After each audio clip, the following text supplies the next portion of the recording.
Okay, treasure hunting guide tayo mga ka-teach. Number 5. Kung mapapansin natin, nasa ilalim na ito ng hukay. Halos nasa 12 feet under na sila ni sir. At ito yung natamaan nila. Ang pagkasabi ni sir sa akin, amoy malansa daw sa ilalim or mapanghi. Positive talaga sir pag ganitong klaseng bantayanan pala ninyo mga ka-teach. Pag ganitong klaseng mga layering sa ilalim, tulad ng mga batong parang kaliskis. Kasi ang kakibat na trap nito, sliding boulder trap, at saka poison sa ilalim na nakakabang or sadyang inabang ng mga Japanese Imperial Army para itaboy kayo sa mga hukay ninyo. Latadong magandang pagkakamada. Ganitong klaseng layering ang binabantayan ko eh. Makikita talaga ito, start 9 feet under, down 18 to 22 feet under. Magkuha ka nga ng sample sir. Dito sa mga awang niya, mamaya bigyan kita ng clue. At saka gawin din ninyo mga ka-teach, yung mga tipong dugtungan dahil yung iba, dinidikitan nito ng simento eh. Hindi lang siya halata dahil nasa dugtungan. Isa rin yun palatandaan na positive ang mga hukay ninyo. Dito naman tayo sa nakuhang forward natin. Ayun oh, ito yung bandayanan ninyo. Yan yung mga dugtungan na yan na dito. Ayan. Dito naman tayo sa mga bato puti oh. Magandang sign ito sir. Mga trail treasure travel ended. Nagpapasunod pa siya. Ayan, trail treasure travel ended yan. Saka na natin i-review ito mamaya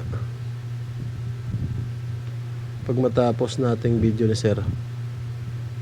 At saka bawat review natin, yung mga ibang kasamahan natin na nanonood, huwag kalimot mag-subscribe sa YouTube channel ko para ganahan naman tayo mga teacher na butas oh. Magbigay ng mga simple treasure hunting guide, mga assessment, gabay at payo, mga ganun ba, para makaiwas kayo ng disgrasya. Number 1, disgrasya talaga. Kasi palaging nandyan yan sa likod ng digger o kaya abantero tuwing naghuhukay na sila sa ilalim. Poison, sliding boulder trap, mga okay lang water trap kasi makaalis pa. Pero yung poison talaga at saka yung bomb trap, mahirap yun. Kaya yun ang dapat iwasan ninyo. Yung collapsible tunnel, yung mga gumuguhong tunnel, ganun ba? Nakadesign siya na mag-bar down. Halatado dito sir, takip ito eh. Flat. Kaya ang load lock position niya, down lang talagang travel. Ito yung mga kaliskis. Pwede, positive ito sir. Kasi yung pagkakamada niya, halatadong sadya siya. Okay, balikan natin itong pinakauna. Base sa experience ko, ang ganitong klaseng mga wag nito, layer. Yan o. Nagpapahiwatig ito na positive ang hukay ninyo. Load lock position, naka-flat. Pag ganyan ang mga sign nilagay sa ilalim, mga takip, ibig sabihin direct down lang. Tulad dito sir, naka-flat, down lang kayo. At bantayanan. Pag nabutas niyo ito, ang layer na yan, bantayanan ninyo ang nag-iisang pula. Pag nabutas, ibig sabihin yan yung layer niya. Nakahilira sila dyan, nakalinya-linya, ganyan-ganyan. Pag nabutas yun sa ilalim, tagos na kayo sa ilalim, bantayan ninyo ang pula na bato.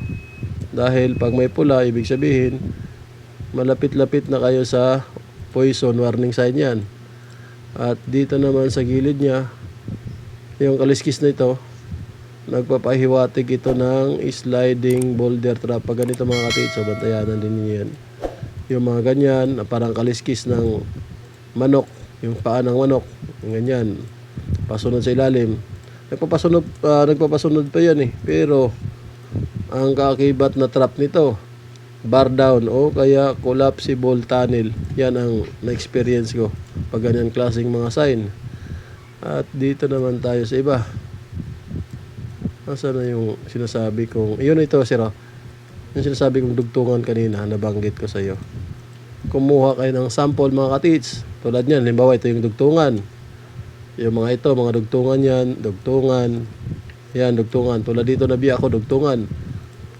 Kumuha kayo ng sample sa parting yan.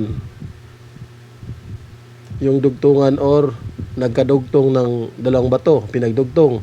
Sa pinakagitna nila, kumuha kayo ng sample at patakadin nyo ng kalamansi. Kalamansi, pag bumula, ibig sabihin siminto ang dinugtong sa dalawang bato para magdikit. Ayan. Mga simpleng idea lang yan mga katits, pero mabisa yan. Pag nasundan ninyo ang pamamaraan o di kaya tamang pamamaraan sa pagte-treasure hunting.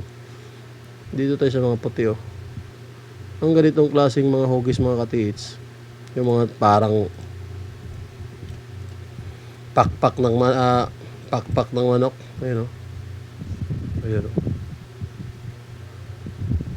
Ibig sabihin yan, mga patulis, mga ganyan. Trail, treasure, travel ended, or trail next sign. Pero ito kay sir marami. Travel ended ito eh. Magti-trail tayo talaga. At saka mawawala. Pero may kailangang bantayang sign sa ilalim. Mga puti pa naman. Ibig sabihin, sentro. Pero nagpapasunod pa siya kung saan nakaturo ang mga patulis na ito. Ayun o. Ayun. Yan. At saka yan. Ayan, baliktad pala. Yan. At dito naman tayo sa kabila. May dot pa naman oh. Ayun yung dot, klarong-klaro yung dot. Sa bandang pa ano yun eh. Ayun. Kita rin kita. Ito, hugis trail treasure travel ended. Tapos may dot siya. Pasok ito sa enclosed rock treasure. Malalaking bato ang madadaanan pala nito sa ilalim, sir. Komplikado. At may daanan talaga dahil dito sa butas na ito nakaabang sa ilalim. Pero kailangan pa ninyong mag-down. Kung saan nakaturo ang mga patulis, yan. Down kayo, sundan. Papupunta dyan. At bantayan ninyo na may ang butas na ito dahil nagpapahiwatig siya na may butas talaga sa ilalim. Yan ang ibig sabihin ng sign na yan. Yan, maraming mga patulis. Yan, patulis yan. Yan. Yan, upunta doon. Ito, halos lahat ng bato, patulis. Pasok talaga ito sa mga travel ended sign.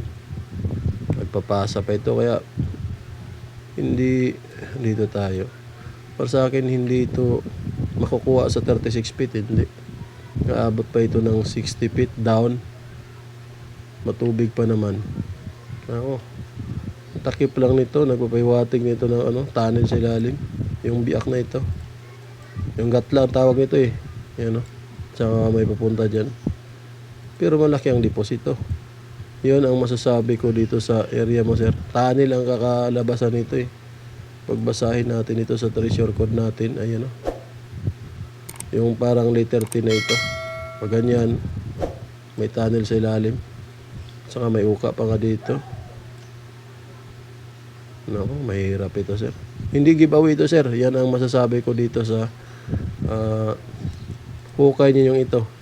Hindi ito nakadesign sa giveaway dahil may tunnel sa ilalim. Nalatadong tabon yan, no?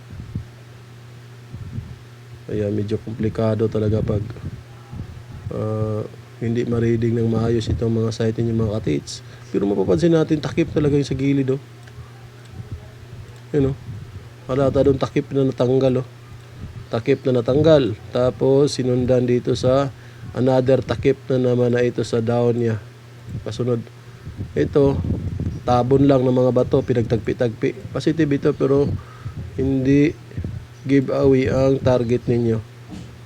Yan ang masasabi ko dito sa site at hukay ninyo. Okay, maraming salamat mga katits and God bless sa inyong lahat. Thank you, thank you.